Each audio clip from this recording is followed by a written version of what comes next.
ये जो आपका टीनेज ईयर्स फेज होता है जहाँ पर आप 14 से 19 साल के अंदर होते हो, it is one of the most important phases of your entire life, जहाँ पर आप बहुत सारे से मिस्टेक्स करते हो, गलतियाँ करते हो एंड उन गलतियों से आप सीखते हो। बट इन मोस्ट केसेस इस फेज में आपके पास कोई ऐसा कोई व्यक्ति नहीं होता है जो आपको अच्छे से गाइड करे, डिसीशंस मेकिंग में हो, कुछ भी हो। तो आप उसके बाद आप खुद से कुछ डिसीशंस बनाते हो and your decisions decides your future. And ऐसे ही मैंने कुछ अपने लाइफ में भी कुछ ऐसे डिसीशंस लिए थे जब मैं टीनेज फेज में था, जब 15 16 17 18 साल का था। And it turned out to be very very great and it totally change my life and I never regretted taking those decisions. तो द फर्स्ट बेस्ट डिसीजन जो कि मैंने लिया था, जो कि था गोइंग टू जिम। देखो, मेरे लिए ना जिम जाना एक थोड़ा सा मुश्किल का काम था, क्योंकि तब शायद 2022 का था एंड मैं 15 साल का था। क्योंकि मैंने ऐसे बहुत से ऐसे तब वीडियोस देखा था जहाँ पर हाइट भी रुक जाता है, मैंने ऐसे देखा था हेयर फॉल हो जाता है जिम जाने से वगैरह वगैरह, मैंने ऐसे बहुत से वीडियोस देखा था। तो मेरे लिए थोड़ा सा मुश्किल का काम था ये। बट मैंने जैसे जैसे हो गया, मैंने रिस्क लिया, मैं गया and it, let me tell you, it totally change my life. मैं कुछ भी बॉडी या फिजिक का बात नहीं कर रहा, वो तो मेरा बन भी नहीं रहा है अच्छे से। But I am talking about कि जिम ने मुझे इतना कुछ सिखाया ना, जो कि आज तक मुझे कोई भी सिखा नहीं पाया, जो कि ये फेलियर से कैसे हैंडल करते हैं। एंड मैंने ये अच्छे से सीखा कि सभी बड़े चीज़ों की एक छोटी सी शुरुआत होती है, जैसे कि प्रोग्रेसिव ओवरलोड हो गया। जैसे कि आप जिम में सभी स्टार्टिंग में, सेट के स्टार्टिंग में आप छोटे वेट से स्टार्ट करते हो, जैसे कि 1 kg 5 kg हो गया। एंड उसके बाद आप लास्ट सेट में 10 kg 12 kg या फिर 20 किलो हो गया। एंड द मोस्ट इंपॉर्टेंट जो कि मुझे जिम ने सिखाया, जो कि था पेशेंस। देखो, जैसे कि मैं अभी यूट्यूब पे वीडियोस वगैरह बनाता हूँ, देखो मेरा उतने व्यूज़ नहीं आते, ऑलमोस्ट ना के बराबर आते हैं। बट मेरे अंदर ये एक चीज़ है कि हाँ, जैसे कि बॉडी बनने में टाइम लगता है, मेरा भी एक दिन व्यूज़ आ जाएगा, मे बी इस वीडियो से आ जाए कुछ ना कुछ। तो वही है कि मैं कभी भी ये फील नहीं करता कि नहीं, ये नहीं हो रहा है, मैं छोड़ देता हूँ, नहीं बनेगा, नहीं होगा ये सब। तो मैं ये सब कभी भी नहीं सोचता हूँ, क्योंकि मेरे अंदर ये घुस गया है कि सभी चीज़ों का टाइम लगता है, पेशेंस लगता है, तभी कुछ बन सकता है। एंड अगर मैं बॉडी का भी बात करूँ, देखो मेरा तो ऐसा भी कुछ भी बॉडी वगैरह बना नहीं अभी तक। बट मेरा जो पहले का बॉडी का स्ट्रक्चर था, मेरा जो पहले का स्टेट था, वो बहुत ही ज़्यादा बेकार था। बट नाउ मेरे ऊपर एटलीस्ट बहुत से बड़े फिटिंग होते हैं, मुझे अच्छा लगता है देखने में। एंड अगर मैं हाइट के बारे में बात करूँ, जो कि मेरे अंदर वो मिथ था कि ये मेरा हाइट रुक जाएगा या फिर नहीं बढ़ेगा, जब मैंने जिम जाना स्टार्ट किया था तो तब मेरा हाइट था 5'5", एंड आज जाके मेरा हाइट जिम जाने के बाद 3 साल बाद 5'7" का हो चुका है। स्टिल मैं भी बोना ही हूँ, मैं वो नहीं कह रहा हूँ कि मैं बहुत लंबा हो चुका हूँ, but yes, it is a myth. And अगर मैं हेयरफॉल की बात करूँ, अगर कोई कहता है ना कि जिम जाने से तुम्हारा हेयरफॉल हो जाएगा, तो उसे ये फेंक के मारना। And the second best decision जो कि मैंने लिया था, जो कि था buying a good phone with my own pocket money. देखो, मैंने गुड फोन कहा है, मैंने सिंपली एक फ़ोन नहीं कहा है। देखो, मेरे पास ना एक फ़ोन था 5 6 साल पहले, एंड मैं ना तब बहुत ही, मेरा एडिटिंग करने का बहुत मन था। मैं अभी लैपटॉप तो ले नहीं पाऊंगा, तो तब मेरा जो फ़ोन था, मैं उस पर एडिटिंग वगैरह करता था। मैं इंस्टा पे एक थीम पेज भी चला था, जो कि एनीमे वगैरह का हो गया।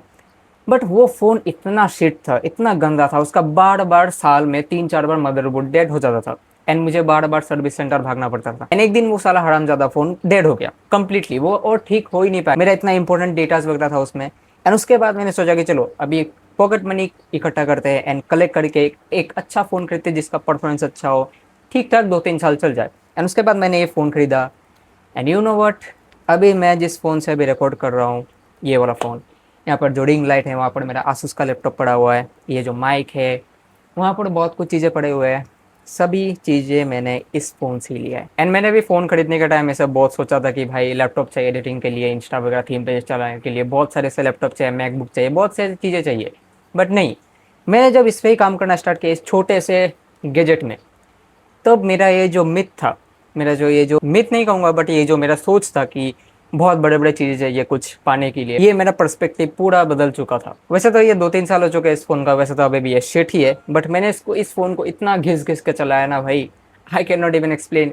इसको मैं इतना गर्म कर देता था बार बार, ये भी बार बार स्विच ऑफ हो जाता था। बट उसके बाद मैंने सोल्यूशन ढूंढा, मैंने ये नया लिया एंड मेरा अभी वो चिंता नहीं है। उसके बाद इसी से तीसरा बेस्ट डिसीजन जो मैंने लिया था, जो कि था फोकसिंग ऑन अर्निंग मनी। देखो, मैं मनी अर्निंग पे इसलिए ही फोकस करना चालू किया था बिकॉज मैं जब जिम जाता था, वहाँ पर ना हमारा जो जिम ट्रेनर थे, वो बहुत ही अच्छे अच्छे प्रोटीन, वे प्रोटीन के, क्रिएटिन्स के, ये सब बहुत सारे स्टॉक्स भर के रख देते थे। एंड मुझे ना वो देख के बहुत ही अफसोस होता था, भाई मैं क्यों खरीद नहीं पा रहा हूँ। मुझे ना बहुत पसंद आता था वो देख के। एंड उसके बाद द सेकंड रीज़न ये था कि मेरा टेक चीज़ों पे बहुत ज़्यादा इंटरेस्ट है, जैसे कि फ़ोन हो गया, लैपटॉप हो गया, जैसे कि मैंने कहा, ये सब में हो गया, मुझे बहुत ज़्यादा इंटरेस्ट है। तो मैंने ये सब अफोर्ड नहीं कर पा रहा था, तो मैंने इसलिए स्टार्ट किया था कि मैं एक दिन ये सब ठीक ठाक मैं अफोर्ड कर पाऊँ। एंड यस, उसके बाद मैंने जैसे ही कहा कि इस पर ही मैंने काम करना चालू किया। एंड आज मेरे पास ठीक ठाक मैं जो चाहता था खरीदना, आज मेरे पास एक ऐसा फ़ोन है जो कि मैं कभी सोचा भी नहीं था मैं खरीद पाऊंगा। एंड मेरे पास और भी ठीक ठाक चीज़ है। एंड आज मेरे पास इतना सेविंग्स है कि आज मैं अपना वेट प्रोटीन वगैरह अफोर्ड कर सकता हूँ। और और अपना डाइट हो गया, सब कुछ हो गया, मैं अपना पूरा फुलफिल कर सकता हूँ। एंड मैंने ना ऐसे बहुत से यूट्यूबर्स को इंस्टाग्राम में वीडियोस में देखा है जो कि कह रहे हैं कि अभी आप टीनेजर हो, आप इन सब में फोकस मत करो, पैसा अर्निंग पे आप पढ़ो, या फिर आप इतने बड़े सोच में मत रहो। जो कि आई एग्री, जो कि आपको एंड्रयू टेट वाला माइंडसेट हो गया, अदानी अंबानी वाला माइंडसेट नहीं रखना चाहिए। बट पैसा, आप ही मुझे बताओ कि पैसा कौन नहीं कमाना चाहता है। आपको ये चीज़ फ्रीडम दिलाता है, आपका टेंशन दूर करता है, आपका ऑलमोस्ट हर एक चीज़ों का प्रॉब्लम सॉल्व करता है। And that is why it is one of the best decisions I have ever made, जो कि मैंने स्टार्ट किया था एटलीस्ट। एंड मैं ना पहले से पढ़ाई वगैरह में उतना अच्छा नहीं था, तो मुझे कुछ और करना था साइड में। एंड द फोर्थ डिसीजन जो कि मैंने लिया था, जो कि था नॉट अटेंडिंग क्लासेस। देखो, यहाँ पर ना एक तरह के ऐसे लोग होते हैं जो क्लासेस बंक करके या फिर अटेंड ना करके वो लोग अपने फ्रेंड्स के साथ, लोगों के साथ मस्ती वगैरह करने जाते हैं, टाइम वेस्ट करते हैं। बट मैंने ऐसा नहीं था। देखो, मुझे ना क्लासेस अटेंड करने में एकदम बेकार लगता था, क्लासेस तो होता ही नहीं था। एंड बेकार में टाइम वेस्ट वगैरह होता था जब मैं स्कूल वगैरह जाता था, कॉलेज वगैरह। एक्चुअली मैं 11th 12th का ही बात कर रहा हूँ, जो कि 10th के बाद हम लोग को अलग एक इंस्टीट्यूट में जाना पड़ता है, जो कि हम लोग का इंस्टीट्यूट का नाम ही है मॉडर्न कॉलेज। तो मैं कॉलेज का ही बात कर रहा हूँ, बेसिकली स्कूल या कॉलेज जो भी मान लो। तो मैं ना क्लासेस बंक करके या फिर अटेंड ना करके घर पे रह के मैं अपना, पहले तो है मैं अपना स्लीप पूरा करता था, जो कि मुझे बहुत ही रिफ्रेशिंग लगता था। एंड उसके बाद जैसे कि मैंने कहा कि मैं अपने फ़ोन पे एडिटिंग वगैरह करता था, फिर इंस्टा पे थीम पेजेस वगैरह हैंडल करता था, तो उन पर मैं ज़्यादा फोकस करता था। एंड मैं ना हर वक्त ये सोचता रहता था कि मैं क्लासेस अटेंड नहीं किया हूँ, तो ये जो मैंने टाइम सेव किया है, इस टाइम में मैं क्या क्या कर सकता हूँ जो कि मुझे बेनिफिट मिल सकता है लॉन्ग टर्म में या फिर कुछ में। एंड उसके बाद मैं बाकी चीज़ों में फोकस करने लग गया। उसके बाद मैं बाकी चीज़ों में टाइम इन्वेस्ट करना स्टार्ट कर दिया। एंड वो जो टाइम था, मैंने उस टाइम को एक पल के लिए भी मैं टाइम वेस्ट होने नहीं दिया। एंड हमारा कॉलेज था भोंदू, एंड वहाँ पर क्लासेस वगैरह होते नहीं थे उतने। तो मैंने क्या किया, मैंने उस अपॉर्चुनिटी को ना गवा के मैंने अटेंड नहीं किया। मैं जब एग्जाम वगैरह होता था तभी मैं जाता था। तो इसलिए it was a great thing जो कि मैंने किया था। आई स्टिल रिमेंबर यार वो टाइम्स। एंड उसके बाद 5th नंबर पर आता है एम्बेरसिंग माई सेल्फ। देखो, जैसे कि मैंने बताया कि मैं क्लासेस वगैरह अटेंड नहीं करता था। एंड मैं जब भी कॉलेज वगैरह अटेंड करता था या फिर मैं जब भी क्लासेस वगैरह अटेंड करता था, तो मैं ना तब भी मैं सोचता रहता था कि मैं जो ये क्लासेस अटेंड कर रहा हूँ, मैं कॉलेज जा रहा हूँ, इसका क्यों ना इसका भी एक फ़ायदा उठाया जाए। तो मैंने क्या किया, मैंने अपने सोशल स्किल पे वर्क करना चालू किया। एंड मैंने स्टेज पे डिबेट्स हो गया, स्पीच हो गया, सब में पार्टिसिपेट करना स्टार्ट कर दिया। मैं जब 10 या 11 साल का था, जब 2018 का समय था, हम लोग के घर के सामने एक पोएम कंपटीशन हुआ था। एंड वहाँ पर मैं कुछ पोएम बोलते बोलते मैं कुछ लाइन्स वगैरह भूल गया था पोएम का। एंड लोग मुझ पर हंस रहे थे, एंड मैं बहुत ही ज़्यादा एम्बेरेस्ड फील कर रहा था, ऑकवर्ड हो गया था।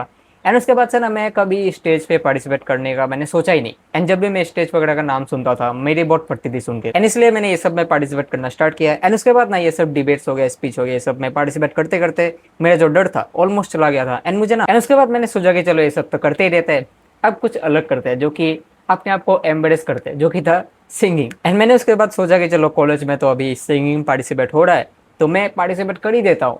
एंड मैं गया अपने कुत्ते वाले, मरे हुए कुत्ते वाले वॉइस लेके मैं गाया इन front of 1000 people. And literally मुझे जो अपने आप पर जो शर्म आ रहा था ना, इतना फट रही थी मेरी, पता नहीं। मैं गया, मैं गा दिया। पहले भी मैं जो एनिमल वाला गाना था मैंने 2 दिन प्रैक्टिस किया था। एंड यस, मैंने कुछ भी अपना फटा हुआ वॉइस लेके मैंने गाना गा दिया। एंड मैं जब भी मैं खुद का ये वीडियो देखता हूँ ना सिंगिंग वाला, भाई मुझे अब भी कितना क्रिंज और एम्बेरेस्ड फील होता है। भाई मैं ये सोचता हूँ कि भाई मैं खुद एम्बेरेस्ड फील कर रहा हूँ, खुद इतना ऑकवर्ड फील कर रहा हूँ, बाकी लोग क्या सोच रहे होंगे। But yes, it was a very very good decision by me, because मेरा जो उससे, देखो ये तो बहुत बड़ी चीज़ होगी मेरे लिए, बट इसका इससे भी जो छोटे छोटे चीज़ें होते हैं जैसे कि डिबेट्स हो गया, स्पीच हो गया, मुझे और भी उन पे डर कम लगने लगा। एंड उसके बाद जाके मैं और भी लोगों से अच्छे से बात कर पा रहा हूँ, जो कि मैं कभी भी कर नहीं पाता था। एंड अगर आप लोगों को ये चीज़ नहीं पता है तो लेट मी टेल यू कि ये दुनिया का जो मोस्ट ऑफ द पॉपुलेशन है, वो डेथ से भी ज़्यादा पब्लिक स्पीकिंग या फिर जो भी कह लो सिंगिंग वगैरह ये सब कह लो, इन सब से ज़्यादा डरते। So it was a very very big achievement for me.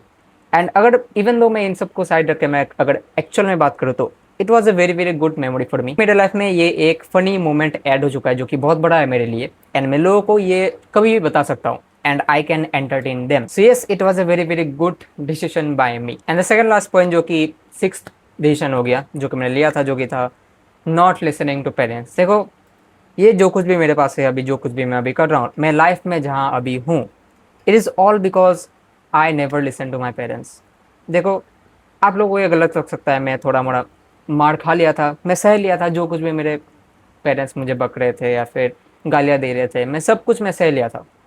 But I never stopped listening to myself. देखो, मैं सभी चीज़ों का बात नहीं कर रहा हूँ, मैंने कुछ ऐसे चीज़ें भी सुने हैं जो कि गलत संगत में मत पड़ना या फिर गलत फ्रेंड्स मत बनाना या फिर कुछ गुटखा वगैरह, सिगरेट वगैरह, दारू वगैरह ये सब मत करना, ये सब मैंने सुना है। मैं कह रहा हूँ ना कि जितने भी मैंने पॉइंट्स बताए, जितने भी मैंने डिसीजंस मैंने लिए थे, जो भी मैंने बताया, it all happened because I never listen to them and I did all the things by myself. Life का एक फेज आता है जो कि टीनेज ईयर्स हो गया, जो भी हो गया, जब आपको लगता है कि हाँ मैं सब कुछ अपने खुद से कर सकता हूँ। बट अगर आपके पेरेंट्स या फिर जो भी हो गया बीच में आ रहे हैं या फिर कुछ कह रहे हैं, आपको रोक रहे करने से, I think the best thing you can do is to not listen to them and bypass it. Bypass कैसे करना है? बस सह लो, कुछ भी हो, मारपीट खा लो, कुछ भी कर लो, बस करते रहो। बट हाँ, एक बात है कि बट दैट डजंट मीन कि आप उनको डिसरेस्पेक्ट करो या फिर कुछ करो, बस आप खुद से काम करते रहो, डोंट लिसन टू देम जब आपको लगता है कि आप खुद से कुछ कर सकते हो, बाकी आप उन पर छोड़ दो। And the last best decision जो कि मैंने लिया है इस साल, जो कि है मेकिंग वीडियोस ऑन यूट्यूब। देखो, मैं भी, कुछ लोगों को लग सकता है कि मैं पैसे के लिए आया हूँ, पैसे का बात कर रहा हूँ यूट्यूब में या फिर कुछ भी हो। देखो, मैं इन सब का बात कुछ भी नहीं कर रहा हूँ। I am talking about the thing जो कि मैंने खुद में इम्प्रूव होता हुआ देखा है, जो कि है मेरा कम्युनिकेशन स्किल्स, मेरा बात करने का तरीका, मेरा हिंदी स्पीकिंग स्किल्स। अगर आप लोगों को नहीं पता, मैं एक बंगाली हूँ एंड बहुत से लोग मुझे बोलते रहते हैं कि मेरा हिंदी स्पीकिंग स्किल्स बहुत ही घटिया है, एंड इवन दो आज भी मेरा बहुत घटिया है। आप लोगों ने बीच बीच में देखा होगा कि मैं कुछ वर्ड्स मैं अच्छे से प्रोनाउंशिएट नहीं कर पा रहा हूँ। बट अभी जो अभी देख रहे हो आप लोग मेरे इस चैनल पे ही, मेरा बहुत मेरे 2 साल पहले का वीडियो देखो, इतना घटिया मैं हिंदी स्पीकिंग स्किल्स कर रहा हूँ, मैं अच्छे से बात भी नहीं कर पा रहा हूँ, मेरा कॉन्फिडेंस इतना लो है वगैरह वगैरह। बट जब से मैं कॉन्सिस्टेंटली अपने चैनल पर वीडियोस डालना स्टार्ट किया, मैं जब लोगों से बात करता हूँ मुझे फील होता है, मैं पहले जब भी लोगों के साथ या फिर मैं अपने दोस्त के साथ जब भी मैं हिंदी में बात करता था, मैं बहुत ही ज़्यादा स्टटरिंग करता था, मैं बहुत करता था। बट आज मैं अच्छे से बात कर पाता हूँ। I can literally see the benefits and the improvement I got from making videos on YouTube and talking in front of camera. Best thing by best thing. देखो, वैसे तो मैं कंटेंट बहुत ज़्यादा पहले से बना रहा हूँ, 2020 से ही शायद। मैंने ऐसे बहुत से यूट्यूब चैनल डिलीट किए, बनाए, ऐसे बहुत से किए। मैंने ऐसा भी एक मेरे पास पेज या फिर चैनल कह लो जहाँ पर मुझे 2000 से भी ज़्यादा सब्सक्राइबर थे, बट तब के समय मुझे ये यूट्यूब का पोटेंशियल पता नहीं था। बट उसके बाद मैंने अभी कंसिस्टेंटली डालना चालू किया है एंड मेरा ना बहुत पहले से एक इच्छा था, मन था कि मैं लोगों को अपना एक्सपीरियंसेस, अपने फेलियर, जो भी कुछ है, मैं शेयर कर पाऊँ। And the only way is YouTube. मैं इंस्टाग्राम पे भी वीडियोज़ वगैरह बनाता रहता हूँ बीच बीच में, बट जिस लेवल का फुलफिलनेस मुझे यूट्यूब पे वीडियोज़ बनाने के बाद मुझे मिलता है, जिस लेवल का मुझे प्रोडक्टिविटी फील होता है, मुझे वो इंस्टाग्राम से बेयरली नोटिस होता है मेरा। देखो, मेरे वीडियोस पे व्यूज़ आए ना आए, थोड़ा सा फ़र्क पड़ता है जब मैं देखता हूँ, बट उतना मुझे फ़र्क नहीं पड़ता है।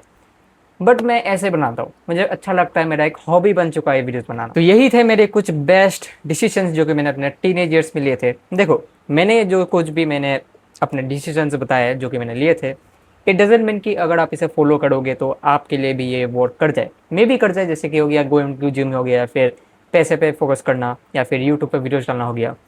देखो, अगर आप इस वीडियो को अपने टीनेज ईयर्स पे देख रहे हो ना, तो आई वुड सजेस्ट कि आप इन 3 चीज़ों को फॉलो करना अभी से चालू कर दो। जैसे कि जिम जाना, मनी पे फोकस करना एंड यूट्यूब पे वीडियोस डालना। ये 3 चीज़ें आज से ही चालू करना स्टार्ट कर दो, क्योंकि it is the best time to start this 3 things. Maybe बाकी चीज़ें मे भी आप लोगों के लिए वर्क ना करे, या फिर कर सकते हो फॉलो, अगर आपके लिए मे भी वर्क कर जाए। सो ये आशा करता हूँ आप लोगों को ये वीडियो पसंद आएगा and I am gonna see in the next video. Take care, be better, thanks for watching.